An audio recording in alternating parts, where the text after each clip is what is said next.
Hi, I am Shaista Happy. You are watching Learning with Happy Mood. Welcome to Web Development Course lecture number 4. So in this lectures we will cover HTML option tags, drop down list जो होती हैं। अक्सर आप लोगों ने देखा होगा कि रजिस्ट्रेशन करते हुए हमें अक्सर जो है वो कंट्रीज़ का पूछा जाता है या हमारी सिटी का पूछा जाता है। के लिए हमें एक ड्रॉप डाउन लिस्ट दी जाती है जिसमें हमें हमारे कंट्रीज़ या सिटीज़ जो है वो शो करवाए जाते हैं। ठीक है, तो उसमें से हमने अपना कंट्रीज़ या सिटी जो है वो सिलेक्ट करना होता है रजिस्ट्रेशन करते वक्त। तो बिल्कुल ऐसे ही है, यानी कि हम एक ड्रॉप डाउन लिस्ट जो है, ये हमारा लास्ट लेक्चर्स है HTML पे। इसके बाद इंशाल्लाह नेक्स्ट लेक्चर हम CSS स्टार्ट करेंगे। तो जो चीज़ें मैंने पिछले लेक्चर में कहा था कि जो कुछ चीज़ें रह गई हैं HTML में जो बिल्कुल हमें जिनकी ज़रूरत होती हैं एक वेबसाइट का स्ट्रक्चर्स बनाने के लिए, सो वो चीज़ें मैं देखूंगी और उनको मैं नोट डाउन करके उस पर एक लेक्चर बना दूंगी। ये छोटा सी एक वीडियो है, जो चीज़ें रहती थी उनको जो है मैंने इस लेक्चर में कवर करूंगी। बाकी इंशाल्लाह हमारा जो है वो HTML का एक जितनी भी इंपॉर्टेंट चीज़ें हैं एक वेबसाइट बनाने के लिए हमें जो है, वैसे तो बहुत सारे इनपुट टाइप्स होती हैं, एलिमेंट्स होती हैं, लेकिन हम सारों को कवर नहीं करते। वो इस लेक्चर्स में मैं आप लोगों को बताऊंगी कि सारी चीज़ें स्टूडेंट परेशान हो जाते हैं कि मैम हमने सारी चीज़ें याद रखनी है, सारी चीज़ याद करनी है, तो कुछ भी आप लोगों ने याद नहीं रखना। जो मेन चीज़ें हैं बेसिक हैं, ठीक है, बेसिक HTML का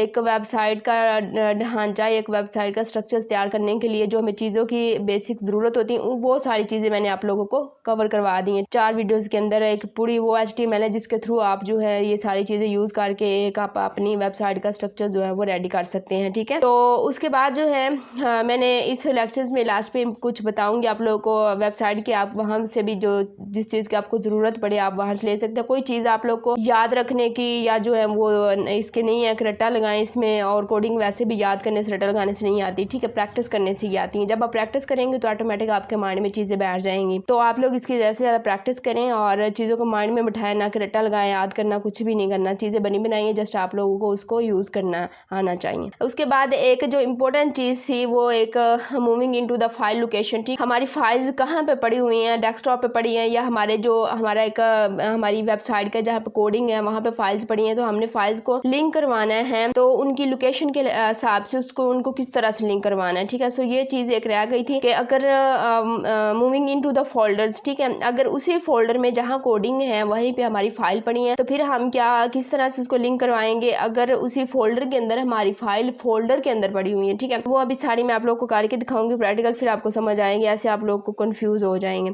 उसके बाद हम HTML इनपुट एट्रीब्यूट्स के अंदर कुछ इंपॉर्टेंट 1-2 चीज़ें हैं। बहुत सारे एट्रीब्यूट्स हैं इनपुट फील्ड के अंदर, लेकिन जो इंपॉर्टेंट है जो कि अक्सर मैं देखती हूँ वेबसाइट्स के ऊपर या आप लोग भी देखते होंगे, कुछ चीज़ें होती हैं कि वो रीड ओनली एट्रीब्यूट्स होते हैं, यानी रीड ओनली एट्रीब्यूट्स का हम यूज़ करेंगे और डिसेबल्स एट्रीब्यूट्स का यूज़ करेंगे। तो कुछ फील्ड्स ऐसी होती हैं इनपुट फील्ड्स जिसको हम जस्ट रीड कर सकते हैं, उसके अंदर हम राइट नहीं कर सकते। कुछ जो होती हैं वो डिसेबल्ड कर देते हैं, जैसे कि बटन होते हैं, बटन को अगर डिसेबल्ड कर दे तो वो जो है वर्क नहीं करेगा। उसके बाद कुछ और इंपॉर्टेंट चीज़ें हैं, जैसे कि बटन है, हम रजिस्टर करते हैं तो हमें आ जाता है कि सक्सेसफुली रजिस्ट्रेशन का हमें मैसेज शो होता है, अलर्ट बटन, ठीक है, उसको बोलते हैं, वो हम देखेंगे बनाना बहुत इंपॉर्टेंट है ये। अक्सर हम लॉगिन या फिर सक्सेसफुली लॉगिन का हमें मैसेज आता है या फिर हम रजिस्टर करें तो हमें बोला जाता है एक मैसेज अलर्ट मैसेज शो करवाया जाता है कि सक्सेसफुली आप रजिस्टर हो गए हैं, तो वो हम इसमें देखेंगे जो कि बहुत ही इंपॉर्टेंट है, वो भी इस वीडियो में करके दिखाती है। तो चलिए आज का लेक्चर जो है वो हम स्टार्ट करते हैं। यहाँ पे मैं एडिटर में आ चुकी हूँ, वही जो पीछे वाला लेक्चर सर रजिस्टर हमने रजिस्ट्रेशन फॉर्म बनाया था एक, ठीक है, मैं आप लोगों को दिखा देती हूँ। ये देखिए ये रजिस्ट्रेशन फॉर्म, हमने वो सारी चीज़ें जो कि एक रजिस्टर फॉर्म में होनी चाहिए और नॉर्मल सारी होती तो नहीं है, लेकिन फिर भी कभी कभार हमें एक फॉर्म बड़ा फिल करना पड़ जाए तो उसमें अक्सर ये ऐसी सारी चीज़ें होती हैं जो कि यूज़ होती है रजिस्ट्रेशन फॉर्म के अंदर, वो मैंने आप लोगों को सारी दिखाई। तो इसी में ही हम आज का लेक्चर जो है वो मज़ीद स्टार्ट कर लेते हैं। नेक्स्ट आज हमने क्या देखा, सबसे पहले मैं आप लोगों को जो है इसमें एक बना के दिखाती हूँ अलर्ट बटन का, या फिर मैं एक आप लोगों को जो था रीड ओनली का और डिसेबल का। ठीक है, जैसे कि हमारे पास है ये फर्स्ट वाली फील्ड है, ठीक है, ये वाली, तो इसमें क्या है, इसमें हम जस्ट रीड ओनली का एट्रीब्यूट्स यूज़ करते हैं। यहाँ पे मैं एक रीड ओनली का, तो इस फील्ड को हम जस्ट क्या कर सकते हैं, फिर रीड कर सकेंगे। ठीक है, ये देखो ये रीड ओनली, ये हम एट्रीब्यूट यूज़ करेंगे तो इसको हम रीड कर सकेंगे, इसके अंदर हम राइट कुछ नहीं कर सकेंगे। कंट्रोल S करके मैं पेज को रिफ्रेश कर दी, ये देखो अभी तो हम इसमें राइट कर सकते हैं ना, ये अभी राइट हो रहा है इसमें, ठीक है, आप लोग को नज़र आ रहा है। लेकिन अभी मैंने पेज को रिफ़्रेश नहीं किया, ये यहाँ पे मैंने रीड ओनली का जो है वो एट्रीब्यूट यूज़ किए हैं। इस पेज को मैं करूँगी रिफ़्रेश। जैसे मैंने पेज को रिफ़्रेश किया है ना, तो ये देखिए अब हम जो है इसमें राइट नहीं कुछ कर सकते, जस्ट हम इसको रीड कर रहे हैं कि अच्छा ये फ़र्स्ट नेम यहाँ पर लिखना, प्लीज़ एंटर फर्स्ट नेम, तो ये फर्स्ट नेम आ रहा है, लेकिन इसके अंदर कुछ नहीं हम राइट कर रही है। देखो ये नीचे से मैं यहाँ पे दबा रही हूँ बटन, आपको आवाज़ आ रही होंगी, लेकिन इसके अंदर कुछ राइट नहीं हो रहा, ठीक है। इसको हम जस्ट रीड ओनली कर सकते। तो कोई भी आप लोगों को अगर कोई कुछ भी डिसेबल्ड करना है बटन को या फील्ड को या रीड ओनली का उस पर एट्रीब्यूट यूज़ करना है, कोई ऐसी फील्ड जिसको आप चाहते हैं कि यहाँ पे यूज़र जो है वो जस्ट इसको रीड करे और इसके अंदर राइट कुछ ना करे, जस्ट वो रीड कर ले इसको, तो उसके लिए हम जो है रीड ओनली का एट्रीब्यूट यूज़ करते हैं, ठीक है। ऐसे ही ये जो सेकंड है लास्ट नेम, इसके अंदर भी हम जो है वो राइट कर रहे हैं, तो इसको अगर हम डिसेबल कर देंगे, ठीक है, तो इसके अंदर ना तो हम इसको जो है वो इसके अंदर कुछ राइट कर सकेंगे और ना ही जो है इसके अंदर हम कुछ जो है वो रीड कर सकेंगे। तो इसके अंदर हम एक डिसेबल्ड का ये लगा देते हैं, ठीक है। अक्सर आपने कुछ देखा होगा फील्ड्स डिसेबल्ड होती हैं, उसके हम कुछ नहीं कर सकते, या वैसे कोई बटन होता है तो उसको आपने डिसेबल्ड करना हो तो आप कर सकते हैं, ठीक है। तो ये इंपॉर्टेंट चीज़ें थी। ये देखिए डिसेबल होगी, उसका कलर भी आप लोगों को नज़र आ रहा है, ठीक है। ये फील्ड्स काम नहीं करेंगी, ओके। तो ये होगी। उसके बाद हमारी जो है चीज़ थी एक फर्स्ट स्लाइड में हमने देखा था कि अच्छा एक अलर्ट बटन का था और एक जो है अच्छा वो ऑप्शंस का कंट्री के रजिस्ट्रेशन फॉर्म के अंदर हमें अक्सर जो है वो दी जाती हैं, तो हम एक जो है वो सिलेक्ट का यहाँ पे यूज़ करेंगे, ठीक है, सिलेक्ट टैग का। और सिलेक्ट के अंदर जो है यहाँ पे हमारा नेम आ जाएगा, आईडी आ जाएगी। सिलेक्ट के अंदर हम जो है ऑप्शंस का यूज़ करेंगे, ठीक है। तो फर्स्ट जो है फर्स्ट में हमने ये वैल्यू जो है इसको हमने कुछ कोई भी वैल्यू नहीं देनी, खाली रखना है। तो फर्स्ट ऑप्शंस में हमें ऊपर नज़र आएगा। मैं एक दफ़ा आप लोग को कंट्रोल एस करके ना मैं दिखाती हूँ यहाँ पे आप लोगों को रिफ़्रेश करके। ये देखें ये आ गया। एक मिनट यहाँ पे हम यूज़ कर लेते हैं, BR का एक टैग यूज़ कर लेते हैं। तो ये देखें ये आपको अक्सर आपने रजिस्ट्रेशन फॉर्म करते हुए यहाँ पे एक नज़र आ रहा होता है सेलेक्ट योर कंट्री, तो इसको ऑप्शन को बटन को दबाएं, क्योंकि अंदर अभी हमने कंट्री डाली नहीं, वो अभी हम डालते हैं, तो वो आप लोग यहाँ पे नज़र आ जाए। तो सेलेक्ट योर कंट्री ये फर्स्ट पे आपको शो हो रहा है। अगर हम यहाँ पे वैल्यू दे देंगे ना तो ये हमें फिर यहाँ पे शो नहीं होगी, तो इसको आप लोगों ने खाली रखना है, इसकी वैल्यू कोई नहीं देती फर्स्ट ऑप्शन की। उसके बाद नीचे जो है आप लोगों ने अपने जितने भी आप लोग कंट्री होंगे तो वो आप लोग उसको लिख लेंगे और उसकी कोई ना कोई वैल्यू दे देंगे, ठीक है।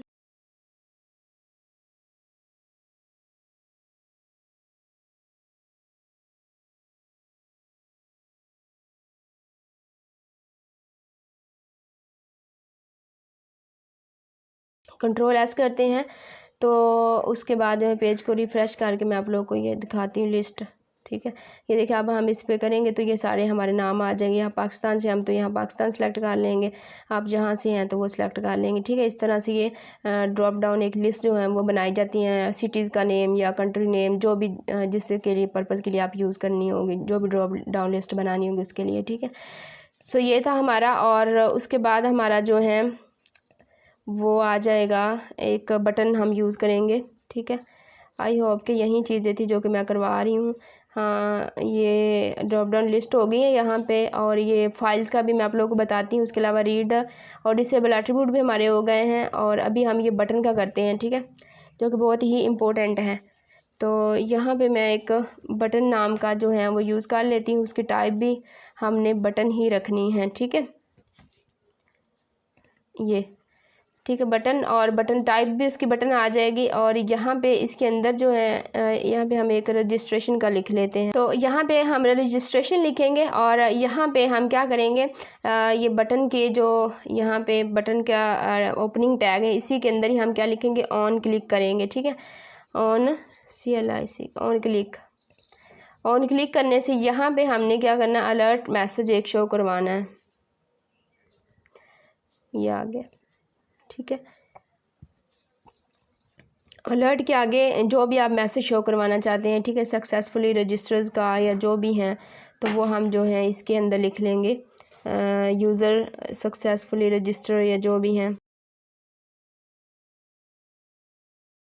तो ये देखें ये आपको नज़र आ रहा है, ठीक है। जो भी आप यहाँ पे मैसेज जहाँ पे भी लॉगिन पेज पे user successfully register, user successful login, जो भी आप जहाँ पे जो भी अलर्ट सभी का सेम ही होगा पैटर्न, ठीक है। यहाँ पे जस्ट आपने मैसेज का नेम जो है अलर्ट के अंदर जो आप मैसेज शो करवाएंगे उसका नेम जस्ट आप लोगों ने चेंज करना है, ठीक है। बाकी सारा वही आ जाएगा। ऑन क्लिक अलर्ट के अंदर जो भी मैसेज आप लिखेंगे वो हमें यहाँ अलर्ट में शो हो जाएगा, ठीक है। ये जैसे कि अभी मैं रजिस्टर पे क्लिक करूँगी सारा फॉर्म फिल करके, तो वो कह रहा है कि यूज़र सक्सेसफुली रजिस्टर होके कर देंगे, ठीक है। इस तरह आप लोगों ने एक अलर्ट मैसेज जो बनाना अलर्ट बटन बनाना होता है तो वो इस तरह से बनाया जाता है, ठीक है। और उसके बाद जो है यहाँ पे एक BR का टैग यूज़ कर लेंगे। तो उसके बाद ये भी हो गया है। अब हमें आप लोग को बहुत ही इंपॉर्टेंट चीज़ जो है वो बताती हूँ कि फ़ाइल लोकेशंस का जो, जैसे कि मैं आप लोग को बता रही थी अभी, मैं एक फ़ाइल जो है वो लिंक करवाना चाहती हूँ, ठीक है। जैसे कि ये इंडेक्स डॉट, अब ये देखिए यही हमारा फ़ोल्डर, इस फोल्डर के अंदर ही हमारा फॉर्म्स और इंडेक्स का पेज और पेज 1 के नाम की, ठीक है, इस तरह के सारे ये सारी फाइल्स चारों की चारों पड़ी हुई हैं हमारे लेक्चर्स की। तो फॉर्म वाले के अंदर मैं इंडेक्स का जो है वो लिंक करवाना चाहती हूँ, इंडेक्स की फ़ाइल, ठीक है, ये वाली।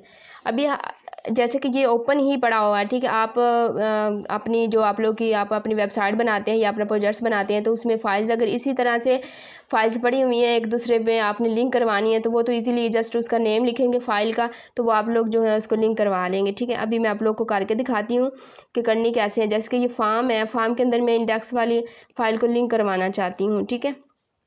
तो यहाँ पे सबसे पहले जो है वो हम क्या करेंगे, एक एंकर टैग जो है वो यूज़ कर लेंगे। तो टारगेट मैंने इसका जो है वो ब्लैंक रख लिया। तो यहाँ पे इसके अंदर मैं क्या दे दूँगी, फ़ाइल का नेम दे दूँगी जस्ट इंडेक्स। ये आ गया, वो फ़ाइल का नेम उसने खुद ही सिलेक्ट कर लिया, index.html, ठीक है। Ctrl+S करेंगे तो यहाँ पे आप लोगों को मैं पेज रिफ़्रेश करके दिखाती हूँ ज़रा। सॉरी, इसके ऊपर कोई नाम तो दिया नहीं हमने, ये वाला यहाँ पे मैं दे देती हूँ लेक्चर 1 का, ठीक है, लेक्चर 1। Ctrl+S करेंगे तो ये देखिए लेक्चर 1 के नाम पे हमारी आ गई। तो इसके ऊपर मैं क्लिक करूँगी तो हमारी जो इंडेक्स वाली फ़ाइल है लेक्चर्स 1 वाली वो जो है वो ओपन हो जाएगी, ठीक है। ये देखें दो बार किया तो 2 बार नेक्स्ट टाइम में, क्योंकि ब्लैंक हमने वहाँ पे रखा है, वहाँ पे हमने जो है ना वो ब्लैंक रखा है यहाँ पे टारगेट के अंदर, तो इस वजह से ये न्यू टैब में जाके ओपन हुए हैं। तो ये फर्स्ट वाला जो हमारा लेक्चर्स था इंडेक्स पेज वाला वो वाला हमारा यहाँ पे ओपन हो गया, ठीक है। अब अगर हम इसी फाइल को, ठीक है, अभी तो ये जस्ट हमने यहाँ पे क्या किया है index.html लिखा है हेफर टैग के अंदर, तो लिंक के अंदर, तो हमारी जो फाइल ओपन हो गई हैं। अब क्या करेंगे, अगर इसी को ये इंडेक्स वाले को मैं यहाँ पे फ़ोल्डर बनाती हूँ, इसी फ़ोल्डर के अंदर मैं एक फ़ोल्डर बना देती हूँ, ठीक है। यहाँ पे इसका नाम मैं रख देती हूँ इंडेक्स रख देती हूँ, ठीक है। फ़ोल्डर का नेम इंडेक्स है। अब ये जो फ़ाइल है इसको मैं कट करके यहाँ से इंडेक्स वाली फ़ाइल को इस फोल्डर के अंदर मैं रख देती हूँ, तो वहाँ पे ये फ़ाइल अभी शो नहीं होंगी क्योंकि उसकी लोकेशन जो है वो चेंज हो गई हैं, ठीक है। अब यहाँ पे इंडेक्स की फ़ाइल नहीं पड़ी हुई, हमने ये फार्म्स की पड़ी हुई हैं। अगर फार्म्स की यहाँ पे फ़ाइल जैसे कि ओपन ही फ़ाइल पड़ी हुई हैं, तो इस तरह अगर फाइल्स ओपन ही पड़ी हुई हैं, जिस फाइल में हमने लिंक करवाना है वो फार्म्स की है, यहाँ पे इंडेक्स की पड़ी हुई, तो हमने जस्ट इंडेक्स का नेम लिखा है यहाँ पे, तो .html उसकी एक्सटेंशन दिए तो हमें लेक्चर 1 जो है वो शो हो गया, ठीक है। Ctrl+S किया तो अभी हमारा जो है यहाँ पे मैं पेज को रिफ़्रेश करती हूँ, पेज को रिफ़्रेश किया तो इसके ऊपर मैं लेक्चर 1 के ऊपर क्लिक करूँगी ना, तो वो देखो वो कह रहा है यूर फाइल, मतलब एक्सीड नहीं कर रहा यूर फाइल, ठीक है, क्योंकि वहाँ पे फाइल है नहीं है, वो हमारी फ़ोल्डर के अंदर पड़ी हुई है, इस फोल्डर के अंदर हमारी पड़ी हुई है। तो अब हमने यहाँ पे अगर किसी फाइल को इस तरह अगर कोई फ़ाइल पड़ी हुई है, फ़ोल्डर के अंदर फ़ाइल पड़ी हुई है, तो उसको आप लिंक करवाना चाहते हैं, तो फिर आप क्या करेंगे, यहाँ पे उस फोल्डर का नेम भी लिखेंगे, ठीक है। यहाँ पे आप क्या लिखेंगे, पहले इंडेक्स, ठीक है, index.html, ठीक है, यानी इंडेक्स के नाम का हमारा फोल्डर है /index.html की उसके अंदर फाइल पड़ी हुई है, उसको जो है वो लिंक करवा दो, ठीक है। इंडेक्स नाम का फोल्डर है और अंदर इंडेक्स नाम की फ़ाइल पड़ी हुई है। अब मैं Ctrl+S करती हूँ, Ctrl+S करके हम पेज को जो है वो रिफ़्रेश करते हैं। पेज को रिफ़्रेश किया, यहाँ पे अगर हम लेक्चर्स पे क्लिक करते हैं तो अभी हमारी फ़ाइल जो है, पहले ये शो करवा रहा था मैसेज, अभी ये देखो शो हो रही है, ठीक है। अब एक और चीज़, अगर हमारी फ़ाइल जो है वो पड़ी हुई हैं, यही हमारी फ़ाइल जो है वो कहीं और पड़ी हुई हैं, ठीक है। जैसे कि मैं इसको कॉपी करके तो मैं इसको डेस्कटॉप पे रख लेती हूँ, ठीक है। आई होप इंडेक्स नाम की कोई फ़ाइल नहीं पड़ी हुई डेस्कटॉप पे, ठीक है। तो अब क्या करेंगे, अब जो है यहाँ से वो फ़ोल्डर भी मुझे जो है एक दफ़ा डिलीट करना पड़ेगा, ठीक है। ये वाला फ़ोल्डर भी, क्योंकि वो वहाँ पे पड़ा हुआ है। तो पेज को मैं अगर रिफ़्रेश करूँ, अब क्या करेंगे, हमारी फ़ाइल कहीं और लोकेशन पे पड़ी हुई है, डेस्कटॉप पे पड़ी हुई है। अब यहाँ पे वो यही एरर शो कर रहा है, ठीक है। अभी वो जो है इसका फ़ोल्डर का नेम भी है, सभी कुछ है, ठीक है। लेकिन अब क्या हुआ फ़ाइल हमारी पड़ी हुई है डेस्कटॉप पे। तो अब हम क्या करेंगे, अब हम ऐसे अगर कहीं बाहर से कोई फ़ाइल लेके यानी कहीं और उसी यानी कि डायरेक्ट उसी लोकेशन में हमारी पहले फ़ोल्डर के अंदर पड़ी, लेकिन अब किसी और लोकेशन पे पड़ी हुई है, किसी और डायरेक्टरी में जाके, तो उसके लिए हम क्या करेंगे, यहाँ पे डबल डॉट और स्लैश लिखेंगे, ठीक है। डबल डॉट जैसे हमने स्लैश लिखा तो ये देखो हमें वहाँ पे ले गया, सारी उसने हमें डायरेक्टरी जो है वो शो करवा दी कि जहाँ पे जो आपका पड़ा है वो आप ले लें। तो ये देखिए ये हमारी इंडेक्स की फ़ाइल है, वो आ जाएगी। कंट्रोल एस करेंगे तो अभी हम पेज को करेंगे रिफ़्रेश, तो ये देखिए हमारी यहाँ पे फ़ाइल जो है वो शो हो जाएंगी, ठीक है। इस तरह से समझ आ गई। यानी कहीं और से अगर फ़ाइल लेके आनी तो फिर उसके लिए आप क्या करेंगे, डॉट का यूज़ करेंगे, डबल डॉट स्लैश का यूज़ करेंगे, तो वो डायरेक्टरी ओपन हो जाएगी, वहीं से आप अपनी फ़ाइल ले लेंगे।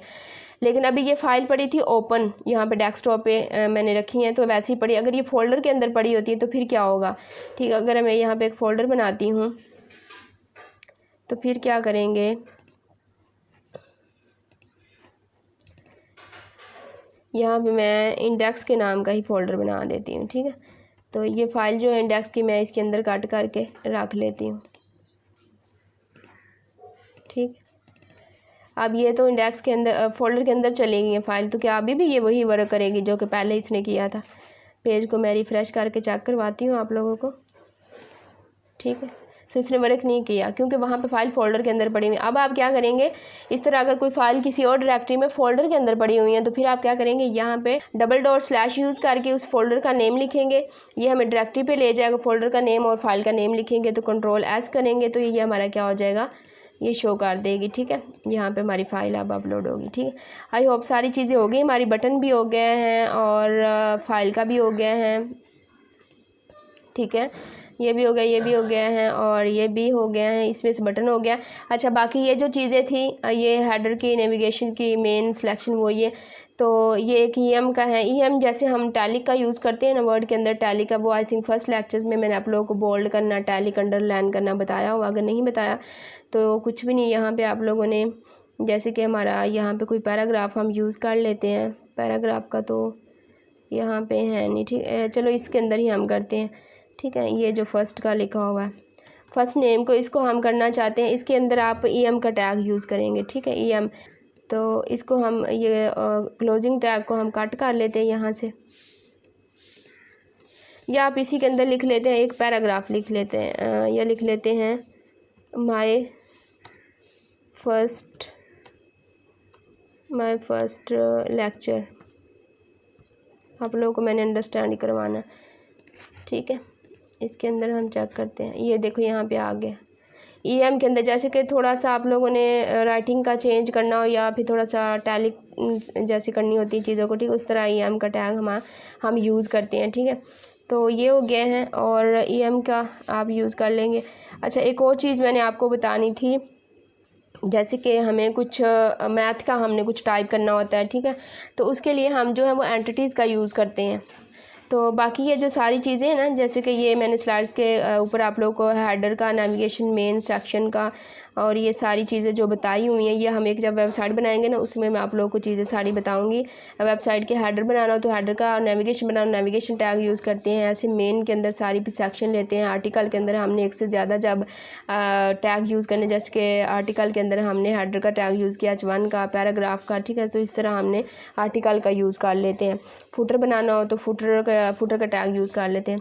अच्छा अब हम यहाँ पे आते हैं, मैं आप लोग को एंटिटीज़ का बताती हूँ। जैसे कि अभी कोडिंग में हमने ये जो लिखे हुए हैं एंगल ब्रैकेट ओपनिंग टैग वो ये सारा, लेकिन यहाँ पे इसके अंदर जो चीज़ें आ रही हैं जस्ट वही हमें दिखा रहा है।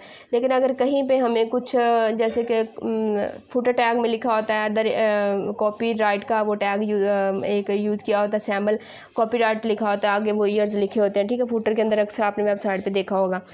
तो इसी तरह से अगर आप लोग को कुछ मैथ की कुछ आप लोगों को जैसे कि करैक्टर्स होते हैं, ठीक है, मैथ के अंदर ये वैसे आपको वेबसाइट पे यूज़ करने होते हैं, तो उसको हम एंटिटीज़ बोलते हैं, ठीक है। उसको आप कैसे यूज़ कर सकते हैं, तो यहाँ पे आप लोगों ने आना है, वो हमें याद तो नहीं रखने थे, ना इतने को याद रहते हैं। अब पहले मैंने बताया कि कोडिंग कोई इतनी याद नहीं रहती, जस्ट प्रैक्टिस करनी है, तो सारी चीज़ें पड़ी हुई हैं। तो यहाँ पर हम लिखेंगे ENT, ठीक है, एंटिटीज़ W3 स्कूल लिखेंगे तो एंटर करेंगे तो ये हमें सारी यहाँ पे बनी बनाई एंटिटीज़ पड़ी हुई हैं, जस्ट उनका हम यूज़ करेंगे। ये देखो, इसको हम चले जाते हैं यहाँ पे, तो जो चीज़ आपने लेनी है यहाँ से आप लोगों को मिल जाएगी, ये एंटिटीज़ पड़ी हुई हैं, ठीक है। ये देखो, हल्की सी आप लोगों ने अगर स्पेस जो है वो यूज़ करनी होती है, हल्की सी स्पेस यूज़ करनी होती है, ठीक है, बीच में कहीं पे, तो उसके लिए जो है आप ये देखो नॉन ब्रेकिंग स्पेस, उसके लिए आप NBSP का यूज़ करते हैं, ठीक है। यहाँ पे ये सारी एंट्रीज़ यहाँ पे पड़ी हुई हैं, ठीक है। तो जैसे कि मान लें यहाँ पे हम इनके दरमियान स्पेस देना चाहते हैं, ठीक है। फर्स्ट नेम मैंने वैसे ही लिखा हुआ है, ठीक, साथ साथ मैंने किया हुआ है। मैं एक दफ़ा आप लोगों को दिखा दूँ, जैसे कि यहाँ पे फर्स्ट नेम है, ये देखो स्पेस नहीं है इनके दरमियान, तो आप हल्की सी स्पेस देना चाहते हैं इनके, कहीं भी आप वेबसाइट में हल्की सी स्पेस देना, तो हम इस एंटिटी का यूज़ करेंगे NBSP का, ठीक है। यहाँ से हम इसको कॉपी कर लेंगे, कॉपी करके हम यहाँ पे अपने कोड के अंदर जहाँ पे हमने स्पेस देनी है वहाँ पे हम इसको राइट कर देंगे, Ctrl+V करेंगे यहाँ पे, ठीक है। तो Ctrl+S करके हम देखते हैं यहाँ पे स्पेस आई भी है या कोई ना। ये देखो हल्की सी स्पेस आपको नज़र आ गई यहाँ फर्स्ट नेम के साथ, पहले साथ जुड़ा हुआ था, ठीक है। तो ऐसे आपको कहीं पे वेबसाइट पे थोड़ी सी स्पेस की देनी हो कहीं पे, तो उसके लिए आप इस एंटिटी का यूज़ कर सकते हैं। लेस देन के लिए इस एंटिटीज़ का, ठीक है, ऐसे ही ग्रेटर देन के लिए, ठीक है, आपको कहीं पे जैसे कि ये कॉपीराइट का ये साइन यूज़ हुआ होता है, तो इसके लिए हम इसका यूज़ करते हैं, ठीक है। यहाँ पे हम एक फुटर का यूज़ कर लेते हैं, Ctrl+S करके हम चेक करते हैं आया कि इसको का सैम्पल शो, ये देखें ये शो हो गया, ठीक है। लेक्चर 1 के नीचे ये हमारा कॉपीराइट का शो हो गया। इस तरह से वो सैम्पल इसका कॉपीराइट का ये वाला सैम्पल यूज़ करने के लिए, ठीक है, करैक्टर यूज़ करने के लिए वो इसका यूज़ करते हैं, ठीक है। तो यहाँ पे ये सारी जितनी भी आपको जिसका भी आपने यूज़ करना है, इसका यूज़ करना है, जो भी आपको यहाँ से करैक्टर चाहिए उसके लिए आप ये वाली एंटिटीज़ यूज़ करेंगे तो आप लोगों को वहाँ पे सारी चीज़ें मिल जाएंगी, ठीक है। सो ये सारी चीज़ें थी, बाकी भी यहाँ पे चीज़ें पड़ी HTML और के अंदर जो भी चीज़ें आपको चाहिए आप यहाँ से ले सकते हैं, आपको यूज़ उसका करना आना चाहिए, ठीक है। सो आई होप कि सारी चीज़ें आप लोगों को समझ आई होंगी। जो चीज़ें रहती थी वो मैंने आप लोगों को करवा देंगी। इसकी मज़ीद आप लोग प्रैक्टिस कीजिएगा। आप लोग माइंड में क्वेश्चन नीचे कमेंट बॉक्स में लाजमी पूछेगा। और जो है नेक्स्ट हम CSS का जो है वो लेक्चर स्टार्ट करेंगे इंशाल्लाह। आज इस पे जो है वो क्लोजिंग करते हैं। और 4 लेक्चर्स हमारे HTML के ऊपर बहुत सारी चीज़ें आप लोगों को एक वेबसाइट का स्ट्रक्चर्स जो है वो खड़ा करने के लिए आप लोगों को सारी चीज़ें मैंने बता दी हैं, ठीक है। नेक्स्ट इंशाल्लाह मूव करेंगे CSS की तरफ नेक्स्ट लेक्चर में। सो अभी के लिए इतना ही। Thanks for watching my lectures and see you next time.